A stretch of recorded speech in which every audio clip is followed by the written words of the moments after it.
Interstellar യാത്രകൾ, അന്യഗ്രഹങ്ങളിലേക്ക് യാത്ര ചെയ്യുക, അവിടെ നിന്ന് തിരികെ ഭൂമിയിലേക്ക് മടങ്ങി വരിക, ഇതെല്ലാം വളരെ കുറച്ച് സമയങ്ങൾ കൊണ്ട് തന്നെ നടക്കേണ്ടതാണ്.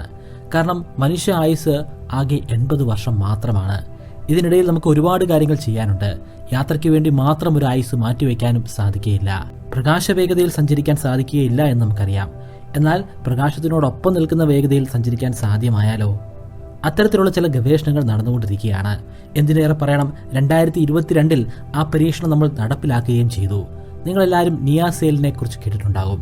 ആർടെമിസ് 1 എന്ന മിഷനോടൊപ്പം തന്നെ നടപ്പിലാക്കിയ നിയാസെയിൽ, അവിടെയും ഇത്തരത്തിലുള്ള ഒരു യാത്ര തന്നെയാണ്. സൂര്യനിൽ നിന്നും ശക്തമായ പ്രഷറിൽ ഫോട്ടോൺസ് വെളിയിലേക്ക് പുറത്തള്ളപ്പെട്ടുകൊണ്ടിരിക്കുകയാണ്. ഫോട്ടോൺസ് എന്താണ്? ഫോട്ടോൺസ് എന്നാൽ പ്രകാശം തന്നെയാണ്. കുറേ അധികം ഫോട്ടോണുകൾ കൂടിച്ചേരുന്നതാണ് നമ്മൾ ഈ കാണുന്ന പ്രകാശമൊക്കെ തന്നെയും. സൂര്യനിൽ നിന്നും അത്രയധികം പ്രഷറിൽ ഫോട്ടോൺസ് വെളിയിലേക്ക് പ്രവഹിക്കുന്നു. എന്തുകൊണ്ട് ആ പ്രഷർ ഉപയോഗിച്ച് നമുക്ക് യാത്ര ചെയ്തുകൂടാ? ഗവേഷകർ ചിന്തിക്കുകയുണ്ടായി. അത് പിന്നീട് അവർ നടപ്പിലാക്കുകയും ചെയ്തു. അതാണ് നിയാസെൽ. നിയാസെൽ സൃഷ്ടിച്ചിരിക്കുന്നത് ഒരു പ്രത്യേക തരത്തിലുള്ള ഫാബ്രിക് കൊണ്ടാണ്. അതിനെ സോളാർ സെൽ എന്ന് വിശേഷിപ്പിക്കാം. ഒരു വലിയ കുട പോലെ സോളാർ സെൽ വികസിക്കുന്നതാണ്. അതിലേക്ക് സൂര്യൻ്റെ പ്രഷർ വന്ന് പതിക്കുന്നതോടുകൂടി ശക്തമായ വേഗതയിൽ അത് സഞ്ചരിക്കുന്നതുമാണ്. പക്ഷേ അതിനൊരു പ്രശ്നമുണ്ട്. അതിൻ്റെ ഡയറക്ഷൻ പെട്ടെന്ന് ചേഞ്ച് ചെയ്യാൻ സാധിക്കുകയില്ല. സൂര്യൻ്റെ പ്രകാശം എങ്ങനെയാണോ കിട്ടുന്നത്, അല്ലെങ്കിൽ അവിടെ നിന്ന് വരുന്ന ഫോട്ടോൺസിൻ്റെ പ്രഷർ എങ്ങനെയാണോ കിട്ടുന്നത്, അതേ ഓറിയൻറ്റേഷനിൽ തന്നെ വെച്ചാലേ കൂടുതൽ ദൂരം യാത്ര ചെയ്യാൻ, കൂടുതൽ വേഗതയിൽ യാത്ര ചെയ്യാൻ സാധിക്കുകയുള്ളൂ. അതിൽ ചെറിയ ചില വ്യതിയാനങ്ങളൊക്കെ വരുത്താൻ സാധിക്കും. പക്ഷേ വ്യതിയാനങ്ങൾ വരുത്തുന്നതനുസരിച്ച് അതിന് ലഭ്യമാകുന്ന ഫോട്ടോൺസിൻ്റെ പ്രഷർ കുറഞ്ഞു പോകുന്നു. അതിന് യാത്ര ചെയ്യാൻ കഴിയുന്ന വേഗതയും കുറഞ്ഞു പോകുന്നു. 2022 ചന്ദ്രനിലേക്ക് നാസ വിക്ഷേപിച്ച ആർടെമിസ് 1 മിഷനെ കുറിച്ച് നമുക്കെല്ലാവർക്കും അറിയാം. അതിനോടൊപ്പം തന്നെ വിക്ഷേപണം നടന്നതാണ് നിയാസെയിലും. നിയാസെയിൽ ആർടെമിസ് 1മായി ബന്ധപ്പെട്ട് തന്നെ നടത്തിയിട്ടുള്ള ഒരു വിക്ഷേപണമായിരുന്നു. അതിൽ ഒരു ക്യൂബ് സാറ്റ് ആണ് ഉണ്ടായിരുന്നത്. ക്യൂബ് സാറ്റ് എന്നാൽ തീരെ വലിപ്പം കുറഞ്ഞ ഒരു സാറ്റലൈറ്റ് ആണ്. പേരിൽ സൂചിപ്പിക്കുന്നത് പോലെ തന്നെ ഒരു ക്യൂബിന്റെ രൂപമാണ് ഇതിനുള്ളത്. ഇപ്പോൾ നിങ്ങൾ കണ്ടുകൊണ്ടിരിക്കുന്നത് ഈ ക്യൂബ് സാറ്റ് ആണ്, അല്ലെങ്കിൽ നിയാസെല്ലാണ്. ഈ ചിത്രത്തിൽ വളരെ കുറഞ്ഞ വലിപ്പമാണ് നമുക്ക് കാണാൻ സാധിക്കുന്നത്. പക്ഷേ വിക്ഷേപണം നടന്നു കഴിഞ്ഞാൽ ഒരു വലിയ കുട പോലെ ഇത് വികസിക്കുന്നതാണ്. ആ വലിപ്പം ഉപയോഗിച്ച് തന്നെ അത് ശക്തമായ വേഗതയിൽ സഞ്ചരിക്കുന്നതുമാണ്. ആർടെമിസ് 1നോടൊപ്പം തന്നെ നടന്ന വിക്ഷേപണമാണ്. പക്ഷേ ഇതൊരു പരാജയമായിരുന്നു. കാരണം വിക്ഷേപണം നടന്നതിന് ശേഷം അവിടെ നിന്ന് ഒരു ഡേറ്റയും നമുക്ക് ഒറിയോണിലൂടെ ലഭ്യമായിട്ടില്ല. എന്തായാലും നിയാസെയിലിന്റെ വിക്ഷേപണത്തിന് മുൻപ് തന്നെ ജോൺ ഹോപ്കിൻസ് യൂണിവേഴ്സിറ്റി അതിന്റെ തെറ്റുകുറ്റങ്ങൾ മനസ്സിലാക്കി മറ്റൊരു പ്രൊപ്പൽഷൻ മെത്തേഡ് കണ്ടെത്തിയിരിക്കുകയാണ്. അതാണ് ഡിഫ്രാക്റ്റീവ് സോളാർ സെയിലിംഗ്. ഇതുമായി ബന്ധപ്പെട്ട് ഒരു ശാസ്ത്ര ജേണൽ 2022 മെയ് മാസം 25 പബ്ലിഷ് ചെയ്തു വന്നിട്ടുണ്ട്. നിയാസെയിലിന് സൂര്യന്റെ പ്രകാശത്തിന്റെ അതേ ഡയറക്ഷനിൽ മാത്രമേ സഞ്ചരിക്കാൻ സാധിക്കുകയുള്ളൂ. പക്ഷേ ഡൈഫ്രാക്റ്റീവ് സെയിൽ അപ്രകാരമല്ല.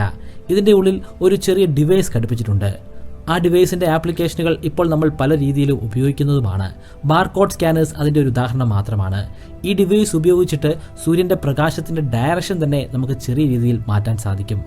അങ്ങനെ ചെറിയ രീതിയിൽ മാറ്റുന്നതിലൂടെ നമുക്ക് ഈ ഒരു ഡിവൈസിന്റെ സഞ്ചാരപഥത്തിലും മാറ്റങ്ങൾ വരുത്താം. ചെറിയ ക്ലാസ്സിൽ ഫിസിക്സിൽ നമ്മൾ പഠിച്ചിട്ടുള്ള പ്രകാശത്തിന്റെ ഒരു പ്രോപ്പർട്ടിയാണ് ഡൈഫ്രാക്ഷൻ. അതേ ഡൈഫ്രാക്ഷൻ തന്നെ ഉപയോഗിച്ചിട്ടാണ് ഇവിടെ പേടകത്തിന്റെ ഡയറക്ഷനിൽ മാറ്റം വരുത്തുന്നത്. ഇതൊരു തിയറി മാത്രമാണെങ്കിലും നമ്മുടെ ശ്രദ്ധ ആകർഷിക്കുന്ന ഒരു ഫാക്ടർ കൂടിയുണ്ട്. ഇതിന് വലിയ രീതിയിലുള്ള ഫണ്ടാണ് ഗ്രാൻഡായി ലഭ്യമായിരിക്കുന്നത്. അതിന്റെ അർത്ഥം അടുത്ത 10 വർഷത്തിനുള്ളിൽ ഇത് നമുക്ക് പ്രാക്ടിക്കലി തെളിയിക്കാൻ സാധിക്കും.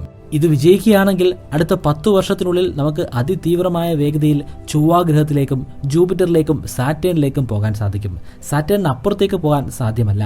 കാരണം സാറ്റേൺ ആകുമ്പോഴേക്കും ഫോട്ടോൺസിന്റെ പ്രഷർ നന്നേ കുറഞ്ഞു പോകുന്നതാണ്. ഈ പേടകത്തെ ആ ഒരു പ്രഷറിന് മാത്രമേ ഉപയോഗിക്കാൻ സാധിക്കുകയുള്ളൂ. അതിനും താഴേക്ക് പ്രഷർ താന്നു പോവുകയാണെങ്കിൽ ആ പേടകത്തിന് യാത്ര ചെയ്യാൻ സാധിക്കുകയില്ല. ഇതേ പ്രഷർ തന്നെ ഉപയോഗിച്ച് നമുക്ക് സൂര്യന് നേരെയും സഞ്ചരിക്കാൻ സാധിക്കുമെന്ന് ഗവേഷകർ പറയുന്നു. അങ്ങനെയാണെങ്കിൽ നമുക്ക് വീനസിൽ പോകാനും മെർക്കുറിയിൽ പോകാനും സാധ്യമാകും. അവിടെ പഠനങ്ങൾ നടത്താനും സാധിക്കുന്നതാണ്. സാറ്റേണിന് അപ്പുറത്തേക്ക് പോകാൻ സാധിക്കുകയില്ല എന്നതുകൊണ്ട് ഇത് നിസ്സാരമായ ഒരു കണ്ടെത്തലായി മാറുന്നില്ല. ഇതിലൂടെ നമുക്ക് ഒരുപാട് കാര്യങ്ങൾ പഠിക്കാൻ സാധിക്കും.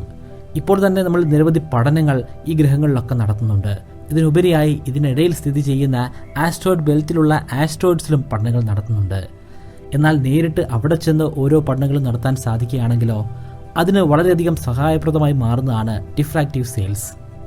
എന്നാൽ ഇതിൻ്റെ ഫ്യൂച്ചർ ഇന്നോവേറ്റീവ്സായി ഈ പ്രബന്ധത്തിൽ തന്നെ ഗവേഷകർ ഒരു കാര്യം ചൂണ്ടിക്കാണിക്കുന്നുണ്ട്. നമുക്ക് ലേസറുകൾ ഉപയോഗിക്കാം.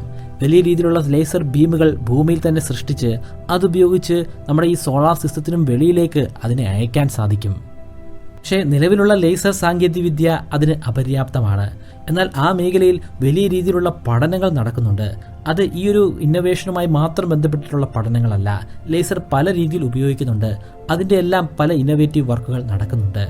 അങ്ങനെയാണെങ്കിൽ അധികം വർഷം കഴിയാതെ തന്നെ അത്രയധികം അകലേക്ക് നമുക്ക് അയക്കാൻ സാധിക്കുന്ന ലേസർ ബീമുകൾ സൃഷ്ടിക്കാൻ സാധിക്കും. ലേസറുകളെ അയച്ചാൽ മാത്രം പോരാ, അതിനെ ആക്യുറേറ്റായി കൃത്യമായിട്ട് കൺട്രോൾ ചെയ്യാനും സാധ്യമാകണം. അതാണ് ശാസ്ത്രം നേരിടുന്ന ഏറ്റവും വലിയ വെല്ലുവിളി. ലേസറിൻ്റെ ആക്യുറസിയും സെൻസിറ്റീവ്നെസ്സും വളരെയധികം പ്രാധാന്യമുള്ളതാണ്. ഉദാഹരണത്തിന് ലേസർ ബീം സൃഷ്ടിക്കുന്ന ഭൂമിയിലെ ബേസ്, ആ ബേസിനടുത്തൂടെ ഒരു വ്യക്തി നടന്നു പോയാൽ പോലും ആ ലേസറിൻ്റെ ആക്യുറസിയിൽ മാറ്റങ്ങൾ സൃഷ്ടിക്കുന്നതാണ്. ചെറിയൊരു വൈബ്രേഷൻ മാത്രം മതിയാകും ചെറിയ രീതിയിലുള്ള ഡിഫ്ലക്ഷൻ സംഭവിക്കാൻ. ഇവിടെ പ്രതിപാദിച്ചിരിക്കുന്ന ഡിഫ്രാക്റ്റീവ് സെയിൽസിലും ചില മാറ്റങ്ങൾ വരുത്താൻ സാധിക്കും. അതുമായി ബന്ധപ്പെട്ടിട്ടും മറ്റൊരു പ്രബന്ധം പബ്ലിഷ് ചെയ്തിട്ടുണ്ട്. അതനുസരിച്ച് നമുക്കൊരു മാഗ്നറ്റിക് പ്രൊപ്പൽഷൻ കൊടുക്കാൻ സാധിക്കും ഇതേ സോളാർ സെയിലിലേക്ക്. ഡൈഫ്രാക്റ്റീവ് സെയിലിൻ്റെ ഒരു പ്രശ്നം, അതിലേക്ക് ധാരാളം മാസ് ആഡ് ചെയ്യാൻ സാധിക്കുകയില്ല. വലിയ രീതിയിലുള്ള മെഷീനുകൾ നടപ്പിലാക്കുമ്പോൾ അതിൽ നമുക്ക് നിരവധി ഇൻസ്ട്രുമെൻറ്റുകൾ കൊണ്ടുപോകേണ്ടതായിട്ടുണ്ട്. ഭാരം കൂടുന്നതനുസരിച്ച് ഡൈഫ്രാക്റ്റീവ് സെയിലിൻ്റെ എഫിഷ്യൻസിയും കുറയുന്നതാണ്. എന്നാൽ എഫിഷ്യൻസിയിൽ ഒരു മാറ്റവും വരുത്താതെ തന്നെ കൂടുതൽ മാസിനെ ആഡ് ചെയ്യാൻ സാധ്യമായാലോ, അതിനാണ് നമ്മൾ മാഗ്നറ്റിക് പ്രൊപ്പൽഷൻ ഉപയോഗിക്കേണ്ടത്. അതിന് കാര്യമായി ഒന്നും നമ്മൾ ആ ഡിവൈസിലേക്ക് ആഡ് ചെയ്യേണ്ട ആവശ്യമില്ല. ഒരു കോയിലും ആ കോയിലിലേക്ക് കറണ്ട് മാത്രം കൊടുത്താൽ മതി. ശക്തമായിട്ടുള്ള മാഗ്നറ്റിക് ഫീൽഡ് അവിടെ ഉണ്ടാകുന്നതാണ്. കൂടാതെ ഈ സൗരയൂഥത്തിലും ധാരാളം മാഗ്നറ്റിക് ഫീൽഡുകളുണ്ട്. നമ്മുടെ സ്വന്തം ഗ്രഹമായ ഭൂമി വലിയൊരു മാഗ്നറ്റിക് ഫീൽഡ് സൃഷ്ടിക്കുന്നുണ്ട്. കൂടാതെ സൂര്യൻ്റെ മാഗ്നറ്റിക് ഫീൽഡുണ്ട്. അതിനു പുറമെ വലിയ ഗ്രഹങ്ങളായിട്ടുള്ള ജൂപ്പിറ്ററിനും സാറ്റേണിനുമൊക്കെ ശക്തമായിട്ടുള്ള മാഗ്നറ്റിക് ഫീൽഡുകളുണ്ട്.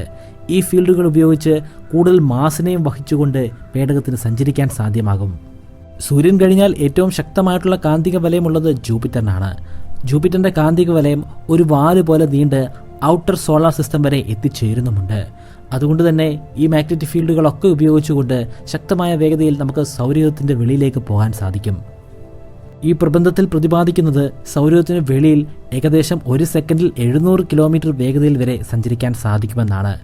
സെക്കൻഡിൽ 700 കിലോമീറ്റർ എന്ന് പറയുന്നത് ശക്തമായ വേഗത തന്നെയാണ്. പക്ഷേ ചില ഗവേഷകർ പറയുന്നത് വളരെ എഫിഷ്യൻ്റ് ആയിട്ടുള്ള സോളാർ സെല്ലുകൾ ഉപയോഗിക്കുകയാണെങ്കിൽ നമുക്ക് ഒരു സെക്കൻഡിൽ 3000 കിലോമീറ്റർ വേഗതയിൽ സഞ്ചരിക്കാൻ സാധിക്കുമെന്നാണ്. ഇതേ പ്രബന്ധത്തിൽ തന്നെ ഡൈനാമിക് സോറിംഗ് എന്ന ടെക്നിക്കൽ ടേമിനെ കുറിച്ചും പ്രതിപാദിക്കുന്നുണ്ട്.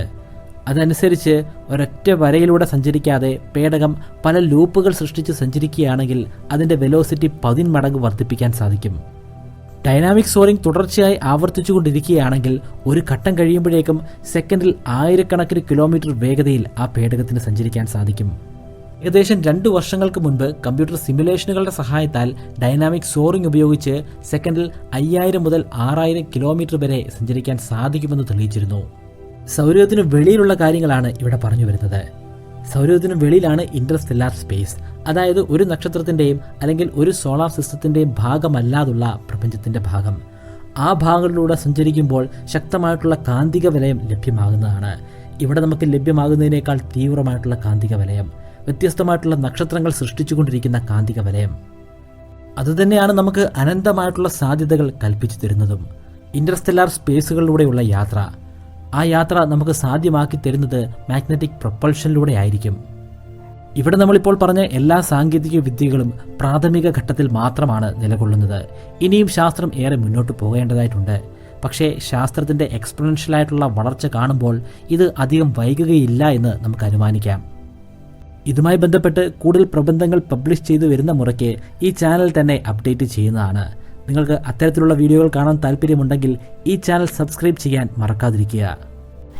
നിങ്ങൾക്ക് ഈ വീഡിയോ ഇഷ്ടപ്പെട്ടു എന്ന് പ്രതീക്ഷിക്കുന്നു. നിങ്ങൾക്കും ഈ ചാനലിൻ്റെ ഭാഗമാകണോ? അങ്ങനെയാണെങ്കിൽ സബ്സ്ക്രൈബ് ബട്ടണോട് ചേർന്ന് കാണുന്ന ജോയിൻ ബട്ടണിൽ ക്ലിക്ക് ചെയ്യുക.